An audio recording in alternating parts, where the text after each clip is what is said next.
Bonjour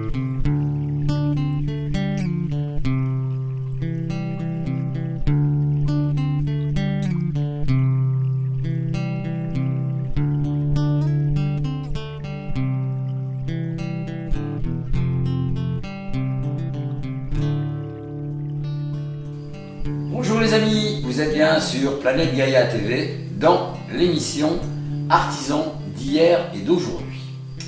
Aujourd'hui, je suis en Dordogne, dans le Périgord noir, dans le Périgord noir, et je suis chez Michel, qui est sculpteur.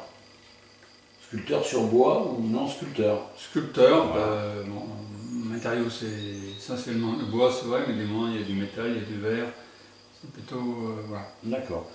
Ok, bah pour nos téléspectateurs qui ne te connaissent pas encore, est-ce que tu pourrais en quelques mots raconter qui tu es, ton parcours, d'où tu viens et comment tu en es arrivé là surtout? Alors,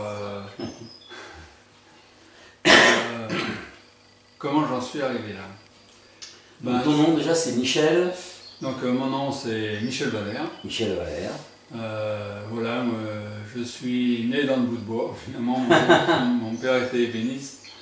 Bon à l'époque l'ébéniste était menuisier ébéniste, donc je me souviens qu'on faisait vraiment tout avec le bois. Et donc j'ai appris le métier avec mon père.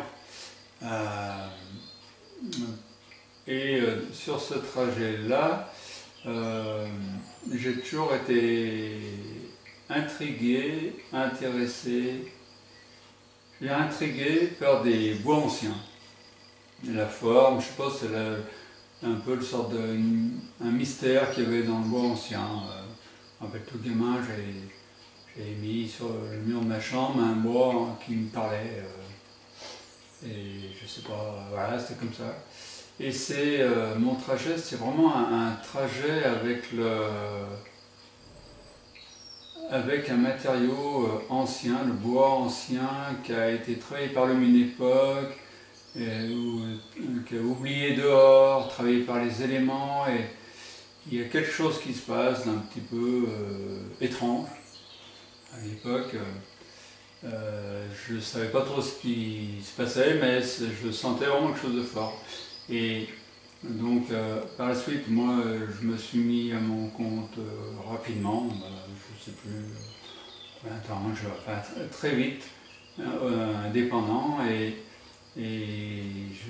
donc j'étais dans l'Antiquité, brocante, restauration de meubles, création de meubles, transformation de meubles anciens, pour les mettre un peu à la demande. Et puis dans ce trajet de transformation de meubles, il y avait toujours eu des chutes comme ça derrière la scie, et j'ai toujours été intéressé par ces chutes, et du coup je construisais certaines choses avec les chutes. Mais déjà avec mon père, des formes un peu aléatoires, j'aimais ça, quoi. Et donc j'ai créé des meubles, des sculptures, rapidement. Et puis ça m'a amené à me mettre la première fois je me suis mis à mon compte, après je me suis arrêté, j'ai un peu bugué. Et après je me suis installé en 85, j'ai appelé ma boutique Le Nombre d'Or. Mon atelier, et tout simplement, comme j'ai toujours été un peu artiste par rapport au tableau, aux constructions, à l'harmonie, l'architecture, Nombre d'Or, et sans trop savoir, ça me parlait comme ça. Et dans l'année qui a suivi, j'ai eu la commande d'un buffet d'orgue d'église. Je raconte tout ça, c'est vraiment l'itinéraire qui est un peu sorte aléatoire. Enfin, voilà. Et donc dans l'année qui a suivi, j'ai eu une commande d'un buffet d'orgue d'église, 5 mètres de haut, 3 mètres de large.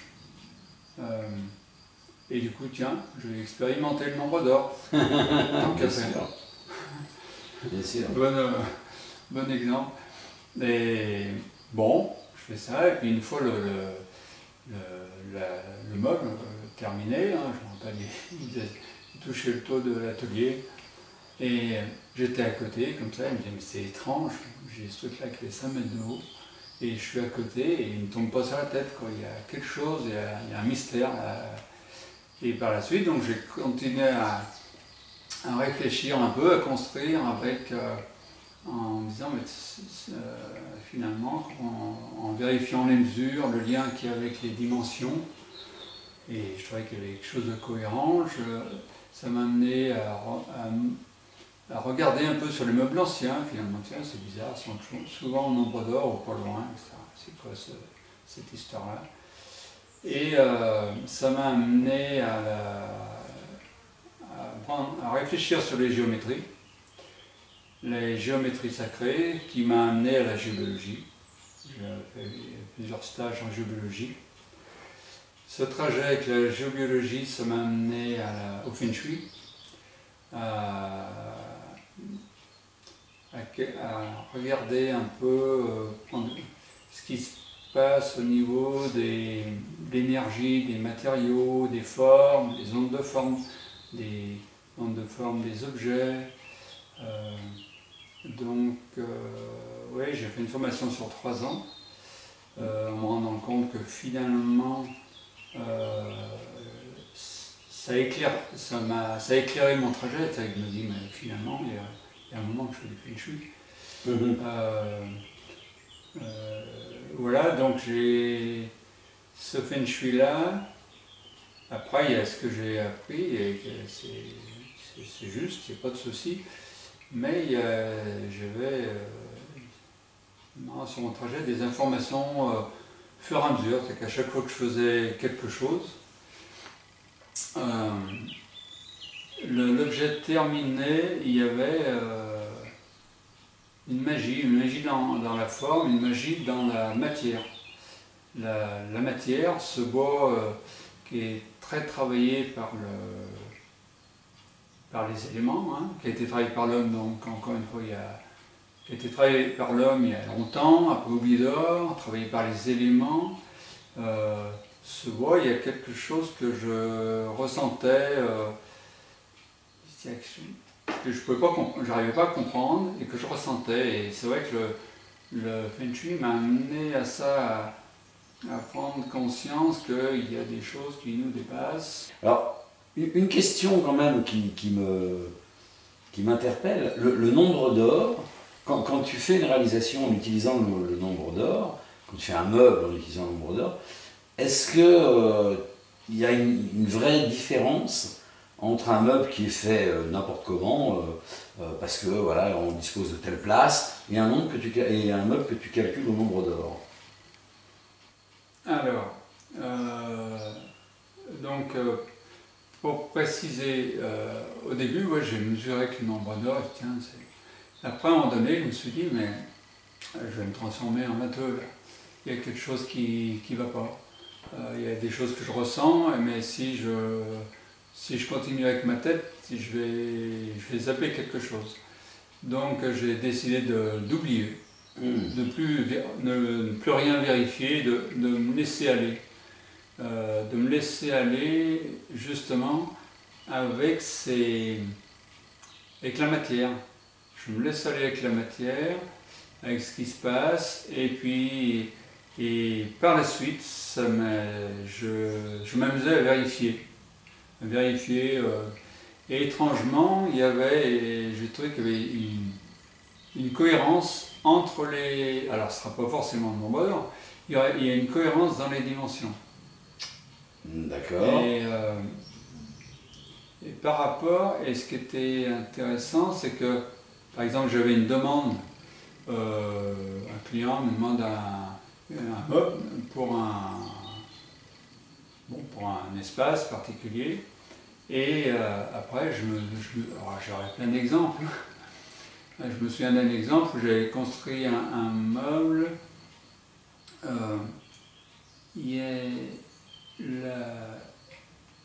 j'avais envie de le... Enfin, il y avait un manque d'ancrage. Je sentais un manque d'ancrage sur le lieu. Et bon, mais en même temps, le client m'avait donné des dimensions précises. Bon, parce qu'ils mettent à l'intérieur certaines choses, etc. Donc je fais avec sa demande, quoi. Et puis une fois terminé, bah, je livre mon meuble. Et puis le client me paye l'apéro, comme souvent le cas. Et puis j'étais à côté, je regarde mon meuble. Tiens, je sors mon mètre, je vérifie la dimension, je regarde le côté était carré. D'accord. Donc le carré symbolise de la matière, etc. C'était pas du tout, pour moi, c'était pas du tout calculé comme ça, quoi. Ouais, okay. Et j'ai eu plein d'exemples comme ça où, alors, au feeling, inconscient, les choses se mettent en place. Si je lâche le contrôle quelque part, il y a quelque chose qui s'ajuste, qui se met en place dans la création. Et ça m'a amené, je ne pourrais plus dire quand, je me disais, mais en fait, attends, je suis Billy, je sais comment fonctionne, comment construire un meuble. Depuis très longtemps, je suis artiste, dans le sens où, voilà, sculpteur, j'ai peut-être la compo, comme ça, donc je sais à peu près la perspective, comment ça fonctionne. Et je me dis, mais si je lâchais tout ça. Et je me suis dit, allez, je décide, je lâche tout. Je lâche tout. Et à ce moment-là, il y a quoi? C'est marrant. 20 ans, plus de 20 ans. Ça y est, je suis parti j'étais carrément dans la création, ce que on dit le moment présent, mais j'étais vraiment dans le flux. Je me suis mis dans le flux de la création. C'est-à-dire qu'en fait, je pouvais avancer dans ma construction sans savoir vraiment où je vais. Et ça, c'est fantastique parce que ça s'adapte ça s'adapte à la demande sans que je mette sans qu'il y ait une intention de ma part. D'accord. Donc, est-ce qu'à ce moment-là, je me... Comment? Après, c'est les mots, c'est un peu... Est-ce que je me relie à quelque chose qui me dépasse complètement et que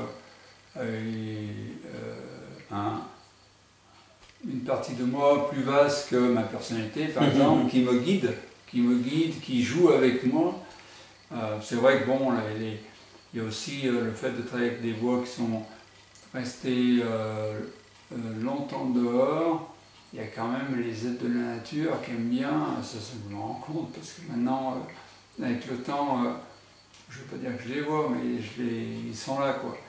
Et ils s'amusent, et voilà, ils s'amusent avec moi. Et c'est vrai que ça, voilà, c'est un trajet, c'est fantastique. Moi, je me dis que si l'artisanat, si les gens qui interviennent dans l'habitat, s'ils prenaient conscience qu'il y a quelque chose qui est plus vaste en nous et que c'est intéressant de se connecter à cette dimension-là, de lâcher le contrôle, ça changerait beaucoup de choses dans l'habitat maintenant. Parce que je me souviens à l'époque où, au début, en géobiologie, où je faisais des soins de lieu, et ça m'arrivait de tomber, je me souviens d'un petit meuble, avec qu'est-ce que c'était? Il y avait une souffrance dans ce meuble qui franchement, qui se sentait dans toute une pièce. Il y avait une souffrance, une énergie de souffrance dingue. Et donc en testant au sensible, j'arrive vers ce petit meuble. Et donc après, j'ai proposé à la personne de faire un travail sur ce meuble.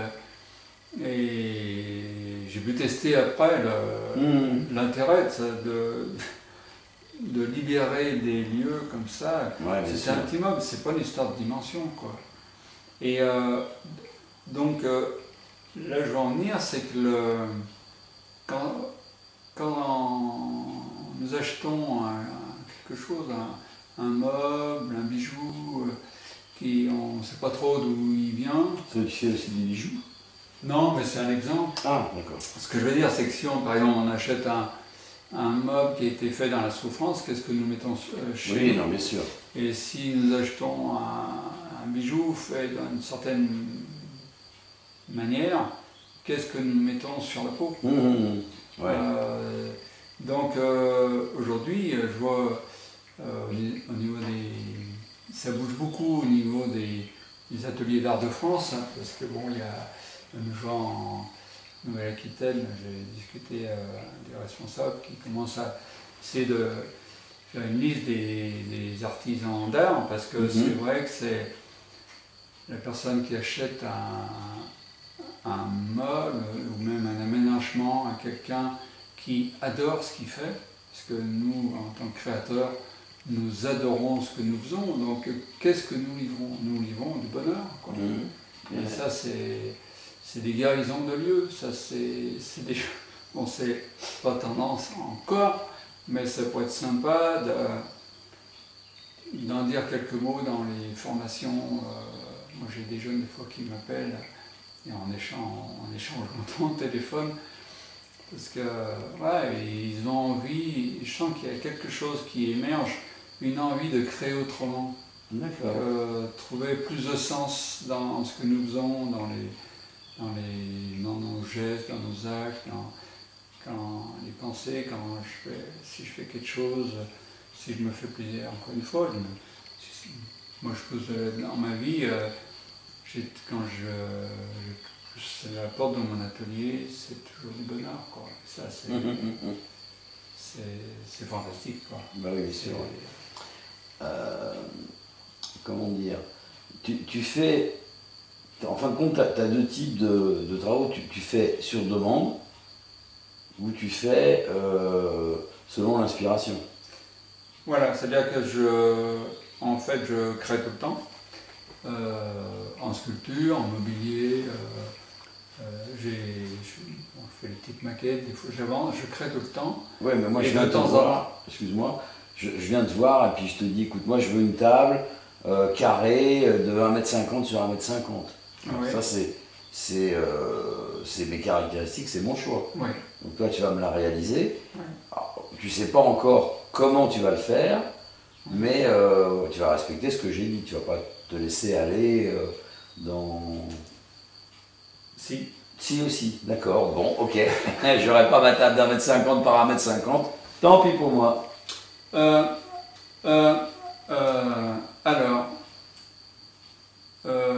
à ce moment-là, alors ça,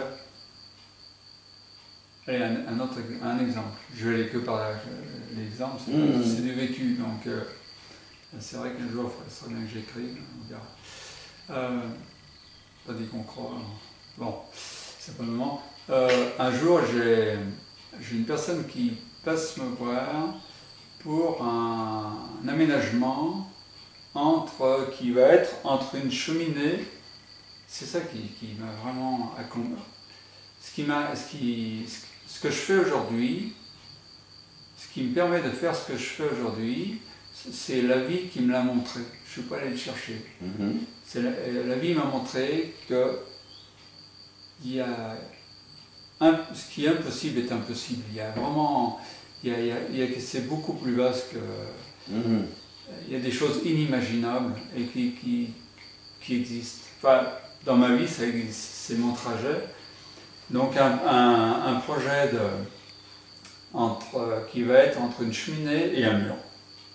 Donc là, la dimension, elle n'est pas très souple. Oui, c'est un peu bloqué des deux côtés. Un peu bloqué.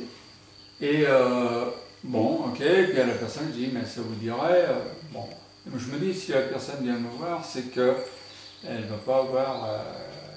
Il y a quelque chose. Si elle vient me voir, c'est parce que je peux lui proposer quelque chose qu'elle ne trouvera pas ailleurs. Autrement, ça me embrouille quand même à construire. Et elle me dit, mais ça vous dirait pas un plateau qui a un peu de sens, qui a un peu du vécu, pas forcément un plateau raboté comme un marbre où la lumière ne sait pas où se mettre. Elle me dit, bah pourquoi pas, la personne s'en va, etc. Et puis je suis là, puis mon regard il tombe sur un bois qui est à la télé, je dis, mais c'est quoi ce truc-là? Et puis je dis, ah oui, tiens, c'est un bois qu'une personne, c'est à l'époque la grande époque des portes anciennes, où j'avais acheté un lot de portes anciennes, et puis la personne qui m'a vendu, elle avait un bois, elle me dit, tiens, elle me le pose dans le camion, elle dit, prenez-le, oui, ou vous en ferez quelque chose de plus que moi. Et donc je vois ce bois-là, puis je dis non.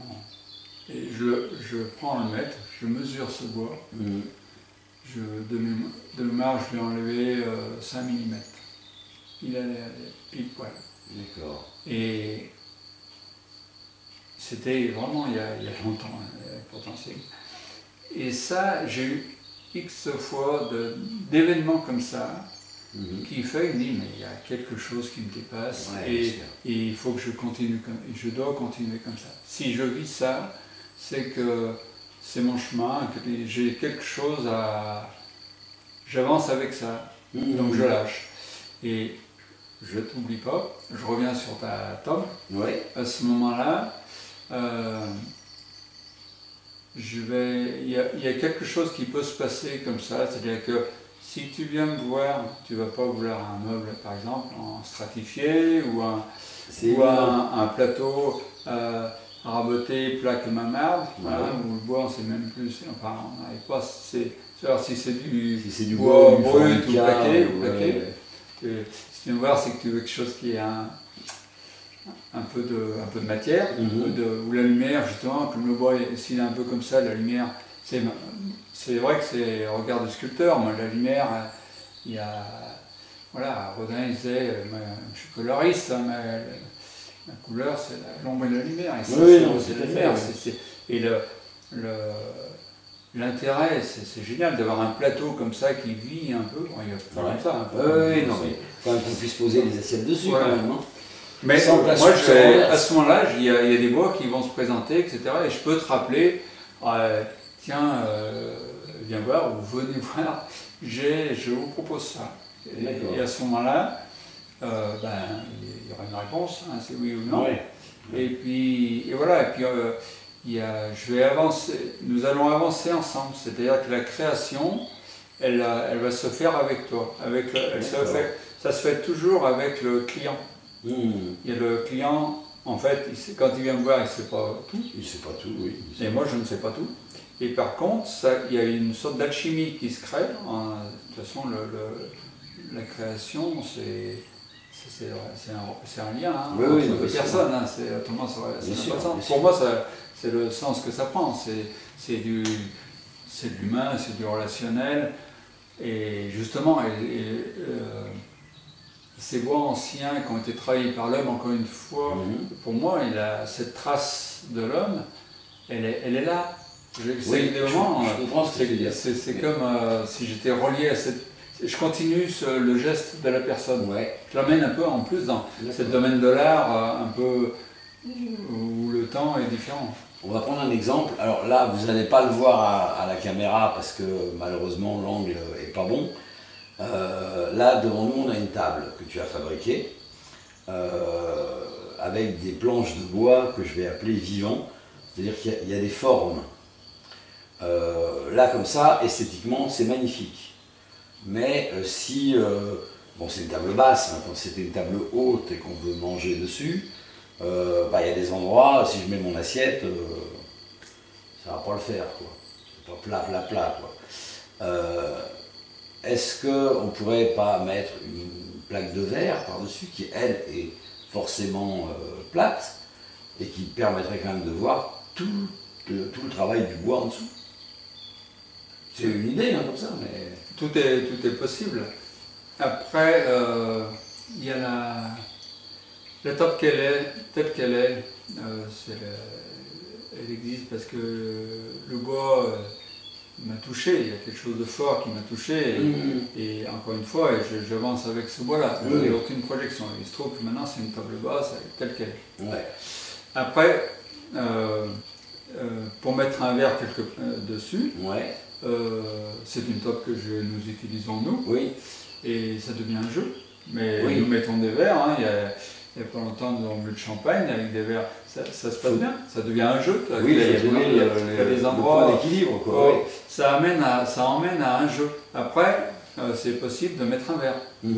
Un verre à ce près. De la même taille, hein. Oui. Avec 4 trucs en je sais pas quoi, en caoutchouc là pour amortir les distances. Par contre, en mettant un verre, du coup c'est un vrai choix dans le sens où après ça devient une vitrine.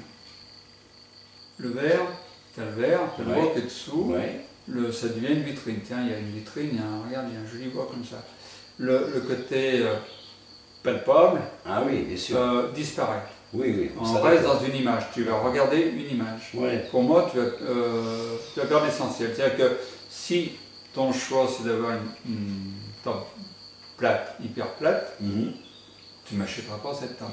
Et je t'en proposerai une autre. Pourquoi Après, pas. si tu veux un verre, si on met une plaque de verre dessus, c'est. Moi, la table me plaît bien comme ça. Mais bon, c'est vrai que c'est pas commode, comme tu l'as dit, bon, ça devient un jeu. Mais bon, on n'a pas toujours, malheureusement, le temps ou l'opportunité de jouer. Par contre, si on mettait une plaque de verre de la même dimension, ça serait, en fin de compte, ça serait un fond de table tout à fait esthétique et adorable. Et le verre permet d'utiliser la fonctionnalité du plat et de la table. Oserais-je ? Vas-y, ose. Là, ce dont je parle depuis le début, c'est que ma vie c'est un jeu. C'est quand j'ai compris et que j'ai lâché, je suis rentré dans le jeu. D'accord. Et le fait de rentrer dans le jeu, le contrôle, le mental, il prend moins toute la place de qui nous sommes. Et le jeu, il a ce côté ludique, le côté touche l'enfant intérieur, etc. Il ouvre d'autres portes. Je te dirais, et si tu essayais déjà comme ça? Je l'attendais celle-là, je sais pas pourquoi. C'était pas, je savais pas. Et après, ça n'empêche pas de mettre un verre par la suite. Mais si tu cherches, essaye de jouer. D'accord. Ok, bien sûr. Ok. Il y a quelque chose. Là maintenant, je vais revenir à la sculpture, au totem. Le totem. Pourquoi je fais des sculptures que j'appelle totem? C'est venu. Mes sculptures, c'est en fait un assemblage d'éléments que j'ai ramassés dans ma vie.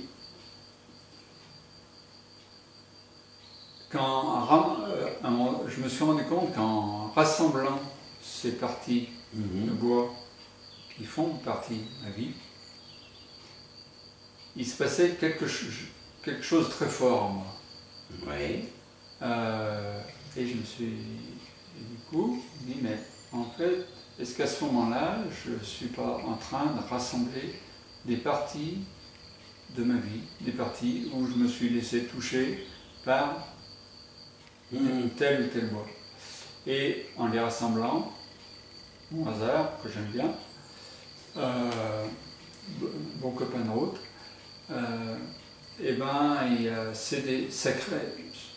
ces sculptures ont créé des guérisons. Je dis ça comme ça, j'en suis sûr. Parce que bon, voilà, en étant conscient, justement dans le lâcher prise, ce qui est intéressant, c'est que du coup, ça amène le moment présent, fait que je suis plus dans l'émotionnel que dans le contrôle. Et du coup, ce dont je parle dans mes constructions, il y a quelque chose émotionnellement très fort. D'accord. Et qui sont finalement des nœuds qui peuvent se défaire, etc. Oui, ok. Et parallèlement à ça, j'ai mes clients,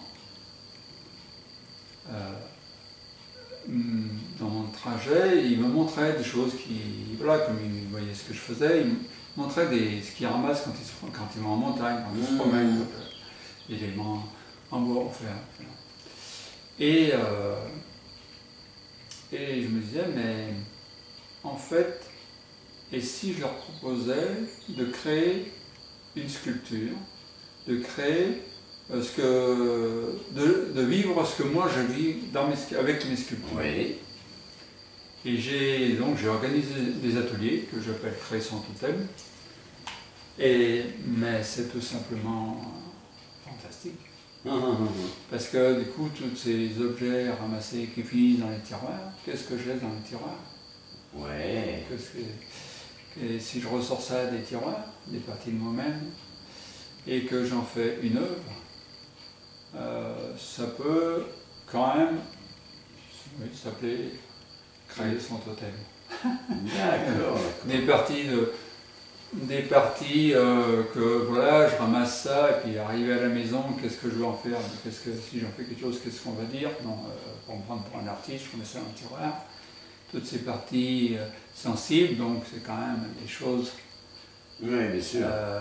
Émotionnelles, hein, le mental, c'est pas quoi en faire. Donc, hop. Mais voilà, ça fait, maintenant d'en avoir fait quelques-uns, ça fait des belles guérisons. C'est assez intéressant. Donc je continue toujours d'appeler mes sculptures des totems, aussi parce que je m'en sers pour, pareil, je n'y attendais pas, hein, je me suis rendu compte qu'en livrant des œuvres, en sculpture, en mes bas-reliefs, et même certains mobiliers ou aménagements que je fais d'une certaine manière, toujours, l'énergie du lieu changeait. Ça créait, ça pouvait permettre de défaire des nœuds dans le lieu et du coup booster, si je défais des nœuds, les sources circuler, etc. Ça permet de passer à autre chose. D'accord. Oui, donc tu fais des meubles, tu fais des totems, et donc tu viens de nous dire que tu faisais aussi des stages. Tu animes donc des stages où les gens viennent apprendre.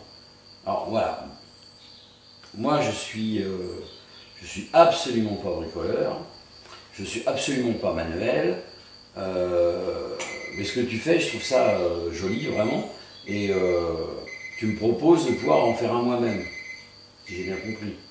Ok, mais moi je suis pas manuel. Justement. Ah bon, justement, d'accord. Justement, t'es libre. Ouais. Oui, d'accord, mais moi tu me mets un marteau dans les mains, je suis capable de m'éclater la main. Hein.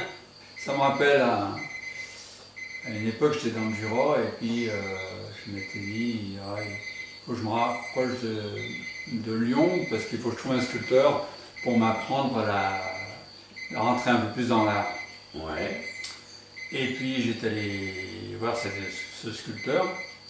Par hasard, la première porte que je pousse, j'adore mon hasard. Et ce sculpteur, Christian Lignet, je lui dois beaucoup, et je lui avais dit, pour moi ça va être plus facile que les autres, parce que je suis artisan, donc c'est plus facile pour moi de rentrer dans le monde de l'art. Et il m'a répondu, alors je t'explique, pour toi ça va être plus dur. D'accord. Parce qu'il va falloir lâcher un certain nombre le contrôle, la perfection. Alors un exemple, donc la personne est à la porte, comme ça, non, moi de toute façon je vais faire demi-tour, je suis incapable, je n'ai jamais rien fait, etc. Alors je dis à ces personnes, c'est votre choix. Par contre, si vous poussez la porte, si vous rentrez, Là, c'est 10h, 17h, l'atelier. À 17h, quand vous sortirez, je vous affirme que vous sortirez avec un objet terminé. Une sculpture, un bas-relief, tout ça. Pour dire ce que c'est, ce sera, si vous rentrez, je vous l'affirme. C'est un peu déstabilisé, parce que vous m'affirmez, mais non, je vous dis que je suis incapable, etc. C'est votre choix. Et je vous dis, si vous rentrez, je vous affirme qu'à 17h, vous aurez votre objet. D'accord. Elle est rentrée. Quand elle est ressortie, quand elle a terminé, elle me dit, on n'arrive à jamais croire que c'est moi qui ai fait ça. D'accord. C'est un espace-temps. Ouais. Cet atelier, c'est un espace-temps de création. Et bon, il y a une mise en condition, mais assez courte. Je ne vais pas dans la méditation, mais pour lâcher prise. Et du genre, laissez-vous toucher par ce que vous avez, mais sans aucune projection. C'est un bois de telle forme, je ne vais pas faire un oiseau, je ne vais pas faire. Vous ne savez pas tout ce qui se passe. Ou juste, donc la personne, elle veut assembler. Moi, je suis à côté avec mes outils. C'est moi qui perce, qui fait ce qu'il y a à faire, qui colle, etc. Je fournis des socles, des supports quand c'est les bas-reliefs, etc. Et donc, à chaque fois, les personnes font des choses assez surprenantes. Alors que il y a eu des... Non, il y a des artistes qui sont intéressés par cet atelier, justement, parce que ça propose autre chose. Parce que là, c'est travailler avec la matière. C'est la matière, c'est émotionnel. Là, on est dans l'émotion. Hein. Lâcher prise, c'est qu'on lâche le mental. Enfin, le mental ne prend pas toute la place, encore une fois, pour passer en ça. Et donc, c'est la matière, c'est jouer avec la matière. Donc, la matière joue avec toi. Le hasard fait que tout fonctionne très bien. Très bien, c'est même pas très bien, ça fonctionne. Voilà. À partir du moment où tu fais le choix de cet atelier, c'est que tu feras quelque chose. Autrement, tu ne viens pas. Autrement, tu ne le vois pas. Il y a une affiche, mais tu ne la vois pas. Elle est invisible pour toi. Si elle est visible, même consciemment, si elle est visible, c'est qu'il y a une résonance en toi. D'accord. Ok, donc on retrouve tes stages. Tu as un site internet, je suppose? Ouais, je suis un peu plus actif sur Facebook parce que c'est plus pratique pour le mouvement. Après, j'ai un site, michelvalère.com. D'accord. Ok, donc on retrouve tes stages. Tu as un site internet, je suppose? Ouais, je suis un peu plus actif sur Facebook parce que c'est plus pratique pour le mouvement. Après, j'ai un site, michelvalère.com. D'accord. Vous retrouvez les adresses de Facebook et du site en dessous de la vidéo. Donc, si les gens veulent te contacter ou par ton site ou par Facebook, voilà. Le plus souvent, parce qu'ensuite, c'est vrai qu'il commence à être vieux. D'accord. Là, je suis en train de voir pour en faire un peu plus actuel. Mais bon, j'ai une page Facebook. Et puis, l'avantage Facebook, c'est assez réactif des deux côtés. Donc, dès qu'il y a un truc, je me mets dessus, comme les expos, les ateliers. Je fais aussi des ateliers, justement, par rapport au Feng Shui. Parce que le Feng Shui, les personnes qui sont intéressées, elles ont plein de livres, des livres sur le Feng Shui, comme ça. Sûr. Mais en même temps, le Feng Shui, toujours pareil, on va prendre un livre, on le lit, donc si je le lis, c'est mental. C'est mental, oui. Donc moi, je propose une journée où, pareil, 10h, 17h. C'est des stages d'une journée à chaque fois? Une journée. Après, si tout est possible. Oui, non, bien sûr. Mais déjà, au niveau du Feng Shui, dans cette journée-là, il se passe déjà des choses assez fortes.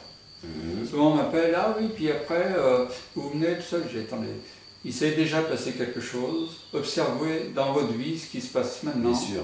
Que les choses s'organisent. Bien sûr. Et après, vous m'appelez, etc. Et donc, dans cette journée, je propose chacun travaille, il vient avec son plan de sa maison. S'il ne l'a pas, il le dessine sur place, c'est pas un problème. Et je l'accompagne pour trouver les nœuds, les endroits où c'est intéressant, enfin, où les endroits présents où la personne, la personne peut libérer des énergies. Alors évidemment, j'ai des choses, etc. Mais ce qui est intéressant, c'est que c'est elle qui le fait. Oui, bien sûr. Donc c'est elle qui le fait, et avec la manière de dire des choses, elle va trouver qu'il y a des évidences, c'est-à-dire « Ah oui, mais c'est parce que... Ah oui, mais bien sûr que c'est comme ça. » Je pourrais donner des exemples, mais c'est tellement vaste. Oui, c'est pour des appartements coupés en deux, voilà.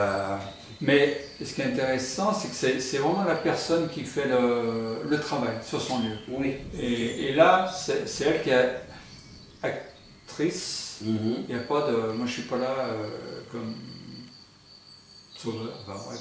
C'est elle qui le... C'est vraiment, j'accompagne, c'est elle qui le fait. Et là, c'est pareil, c'est pas mal. Ok, ben écoute Michel, merci de toutes ces nouvelles intéressantes, de ces techniques, de tes goûts, de partager tes goûts avec nous, de partager cette sensibilité qui est la tienne.